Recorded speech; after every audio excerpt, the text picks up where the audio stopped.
Good morning, everybody. Welcome to another edition of EDU 600. And this will be one of probably the last two, maybe three announcements and videos for the course. And I know that's amazing. I appreciate everybody's efforts this semester. This is not an easy course, but we are now entering the very final stretch. So let me briefly talk about this final week of class. And right out of the chute, I'd like to say to everybody, we have no new material that's being introduced. So there's nothing you need to do. There's nothing you need to read, nothing you need to submit unless you are behind on the assignments. And I would encourage everybody, if you have not submitted your comparison matrix, your data matrix, please do so right away, because that will be important when you actually write your final paper.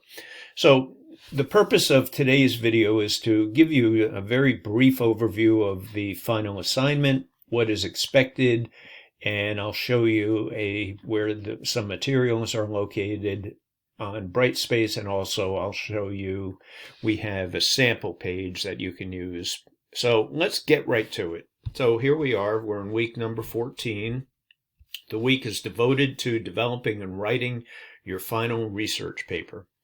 And we've been talking about your final research paper almost from the first class that we had the first week. This is the paper where you will take your 6 articles, you will critique them, and you will write them. You'll write about and critique these articles in a very narrative way, not a blow-by-blow rundown of each one of the articles, and we'll get into that.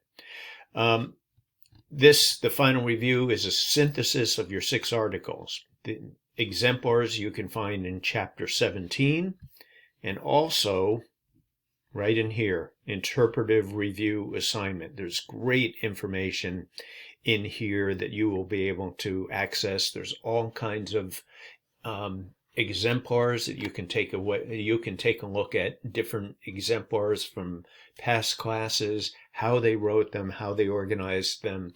That may be worthwhile to you to take a look at. It really depends on how comfortable you are with this assignment. So let me go back here. So here's the video that I'm recording right now. Lots of information in the text, and I want to highlight this. Please note that this review should be a narrative that flows, not 6 individual critiques. I'm not looking for, if you remember, we've done 2 critiques in this course. We've done the initial critique, which was the qualitative critique, and then we did the experimental critique. That was just one article, and you wrote a critique on each one of them. A little bit different for the experimental versus the qualitative. But what I'm really looking for is you telling the story. Okay, you found these 6 articles. Now you're critiquing them in a way, each one coming from maybe a different angle on the topic that you're exploring. But what are these articles telling us? I'm really looking for something that reads like a summary of the articles in a very systematic way. These are just major course ideas. These are not the actual titles or necessarily the headings that you have to use in the paper, but I'll get into that in a minute. This gives you a pretty good idea. If you do, now I do want to say something about the headings. If you do want to use each one of these headings, some people have done that and it's worked out fine.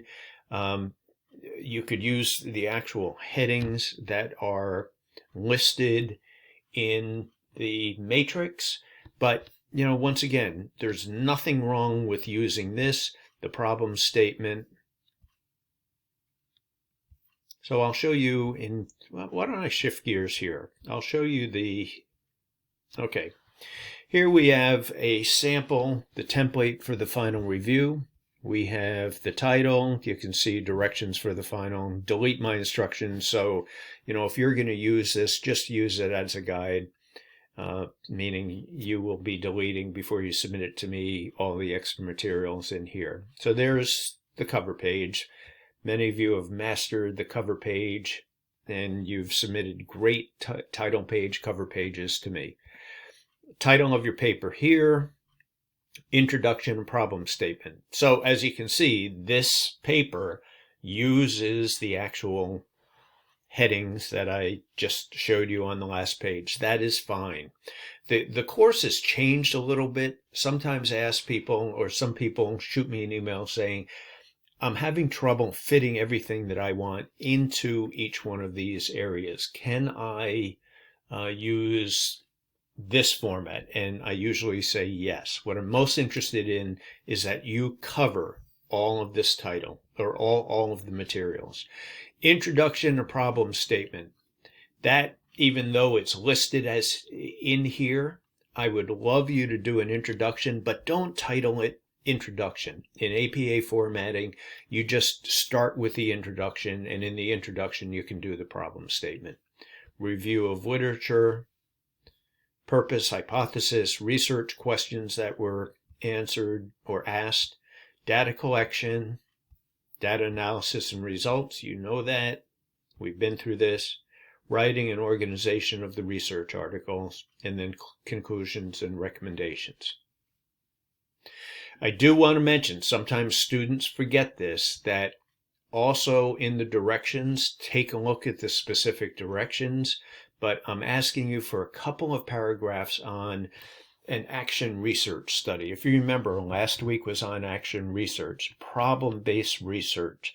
What I'm basically asking you is, as the result of this study, your analysis of these 6 papers, these 6 research articles, if you were conducting some action research, what would you do? I'm not looking for a proposal. I'm just looking for a couple of paragraphs on maybe a gap that you wish you'd found out through these articles, or how you would conduct a research, an action research project. Once again, I'm not looking for a proposal. I'm just looking for your ideas on that.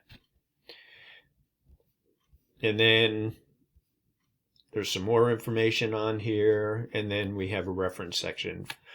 Please put all here's the format, references centered on the page, give the references alphabetical, and please use a hanging indent. So once again, there's the sample page.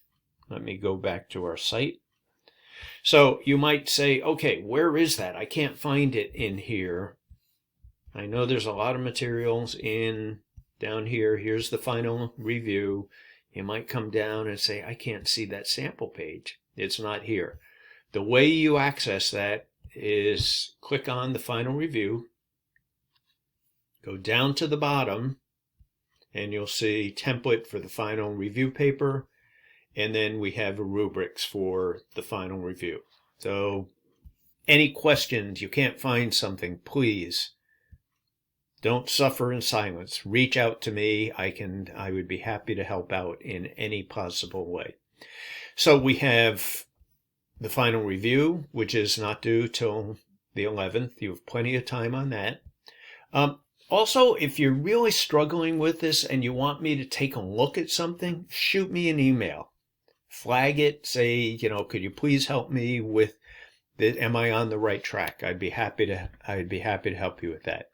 Also, while I have the screen here, I'd like to mention the bonus extra credit. It's an easy way to pick up a few points at the end of the course, and I'm really interested in, reflecting on the course. How will you apply what you learned? What went well? What didn't go well? And what were some of the takeaways? This could be the difference between, just say, a C plus and a B minus, or a B plus and an A minus, or anything in there. Really, it's an easy way to get some simple points. So let me go back in here. So we're in week number 14. I wanted to just show you a couple of things. In here, the interpretive review assignment. In here, there's, the rubrics. All of these, not all of them, but we have in here, this is an exemplar, exemplar, exemplar, exemplar. These are just students that wrote really good research papers, their final critique, and I wanted to post them so you had something to look at. Now, just be aware, certain things have changed over the years. The headings have changed. If you are, I think it was last semester, I had a student shoot me an email saying, these are the headings I would like to use. Can I do that? And I remember having a discussion with this person, and I said, fine, if that works best for you and you can tell the story best, but make sure you cover all of the things that I am asking you to do. So that is it for the week. I'm not on week number 14. There's week number 14. I am making that live. So any questions, please let me know. I'm here to help. And in the meantime, I'll see everybody online this week. Bye.